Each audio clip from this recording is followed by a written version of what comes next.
Hi friends, welcome to Madras சமையல். இன்னைக்கு நம்ம மெட்ராஸ் சமையல்ல நண்டு வறுவல் எப்படி பண்றதுன்னு பார்க்க போறோம்.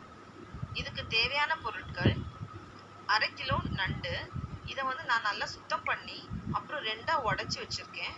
அப்போதான் இதுல நல்லா அந்த மசாலாலாம் நண்டுக்குள்ள நல்லா இறங்கும். 2 அரி பூண்டு சதைச்சி வச்சிருக்கேன். 1 டேபிள் ஸ்பூன் அளவுக்கு இஞ்சி, 1 டீஸ்பூன் தனியா பொடி, 2 டீஸ்பூன் மிளகாய் பொடி, உப்பு, கருவேப்பிலை, அப்புறமா 2 பச்சை மிளகாய், கடுகு தாளிக்கிறதுக்கு, அப்புறம் கொஞ்சம் எண்ணெய். எண்ணெய் சூடான உடனே கடுகை போட்டுக்கோங்க.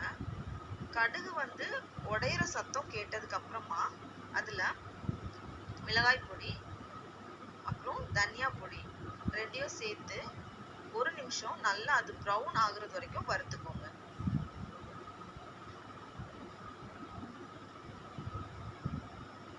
இப்போ இது நல்லா ப்ரௌன் ஆயிடுச்சு. இப்போ இதுல 2 மிளகாய், அந்த பச்சை மிளகாயும், அப்புறம் இடிச்சு வச்சிருக்க பூண்டு, அப்புறம் இடிச்சு வச்சிருக்க இஞ்சி, இதையும் போட்டு 1 நிமிஷம் நல்லா வறுத்துக்கோங்க. அதோட பச்சை வாசனை போற அளவுக்கு வறுத்துக்கோங்க. இப்போ இதுல நண்டை சேர்த்துக்கலாம். இஞ்சி பூண்டு நண்டுக்கு ரொம்ப நல்ல டேஸ்ட் கொடுக்குங்க.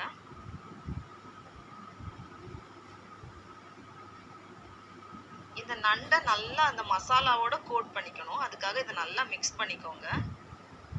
இப்போ இந்த நண்டு இந்த மசாலாவோட நல்லா கோட் ஆயிடுச்சு. இப்போ இந்த நண்டுக்கு தேவையான அளவு உப்பு சேர்த்துக்கோங்க.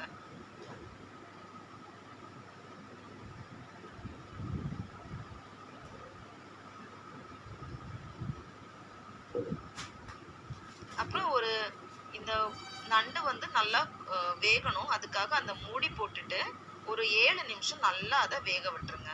இப்போ 7 நிமிஷத்துக்கு அப்புறம் இந்த நண்டு நல்லாவே ரெடி ஆயிடுச்சு. இது நல்லா வெந்துடுச்சு.